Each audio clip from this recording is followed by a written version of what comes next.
Ira Schoffel with WarChamp.com, the managing editor with Armen and Levack on 104.5 The Team. And Ira, Florida State has released quarterback DeAndre Johnson, redshirt freshman. Obviously, this was the right move. The timing of it right after the video, Florida State had no other option than to release him, correct? Yeah, I think so. You know, we had heard last week, talking to people in the administration last week, that, you know, if they saw the video, they knew there was a video, and if they saw the video and it did show that he punched the girl, because I think his story was a little different maybe than what played out. You know, they wanted to see the video. Apparently FSU didn't see the video until yesterday, and, yeah, I think it was clear-cut. They really didn't have any other options. Would they have been slightly more lenient or given him more time if it wasn't for Jameis Winston? You know, I don't know. I do think that, you know, they have the president of the university came in at the tail end of the Jameis stuff, and from what I understand, he has kind of told people in the athletic department that there's going to be a very, if not a zero tolerance policy, very close to it. So I think they're very concerned about, you know, what all went on, the image that the university has over the last couple of years.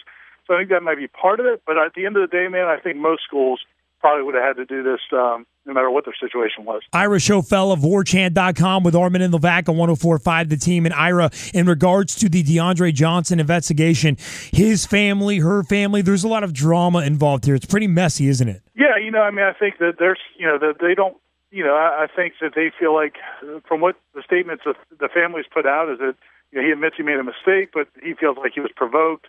You know, obviously, if you watch the video, the girl did punch him, and also, you know, they're saying now that she used some racial slurs towards him. But I think at the end of the day, I think, you know, most people in our society believe that unless you're in imminent danger, a male, certainly not a 200-pound football player, does not need to be punching a female. He could have walked away. He could have continued to try to grab her. There's a lot of things he could have done. Punching her in the face wasn't an option he should have gone with. Is there any support for him in the Florida area based on what we did see? I mean, clearly everyone's going to tell you he went too far, but is he receiving any kind of community support right now? There is some in the fan base. You know, there are definitely some people in the fan base who feel like, and I've even had some females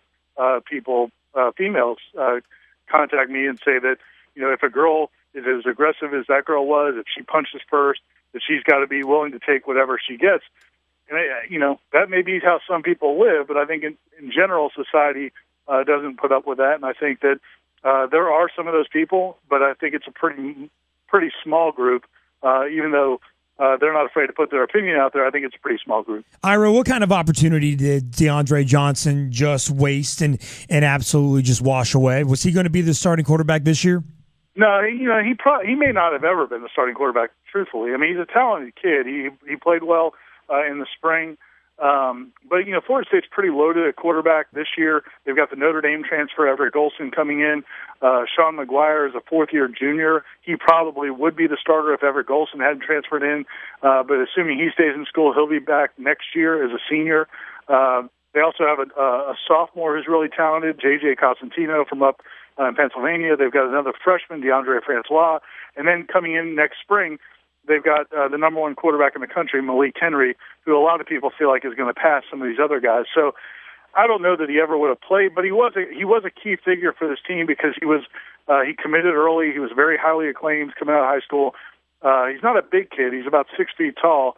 So I don't know if he was a prototypical NFL quarterback, but he was a charismatic guy. A lot of the kids on the team liked him. He helped recruit some of these kids. So it's a loss, but I don't know that it was a guarantee he was ever really going to be a Florida State's quarterback. When you look at his talent level and skill level and hopefully remorse level, do you think he'll have a shot at a lower, like a D3 school, or is he done? I think he'll probably get another shot. My guess is, you know, he may either have to go to junior college or Division II, somewhere where there's just not a lot of media attention. And I think if he goes there and does that for a year or two, then maybe there's a chance he can go back and play at a small Division I school. I just think that going anywhere where there's a heavy media presence is going to be unlikely just because that video is never going to go away. But I do think he could continue to play college football, probably just at a smaller level. Ira Schoffel of WarChant.com with Armen and Levack. Ira, is Florida State going to be in the college football playoff again this year? How are they reloading?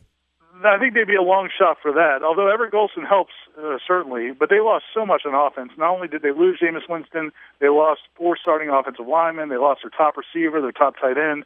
They lost 4 junior stars on defense. So they are reloading. I think more reloading than rebuilding. But I think they're going to be a team kind of on the borderline of that. Maybe a 2-loss team. I don't think they'll get into the playoff, but I don't think there's going to be a big drop off either. Ira, tell us what's going on at warchant.com right now.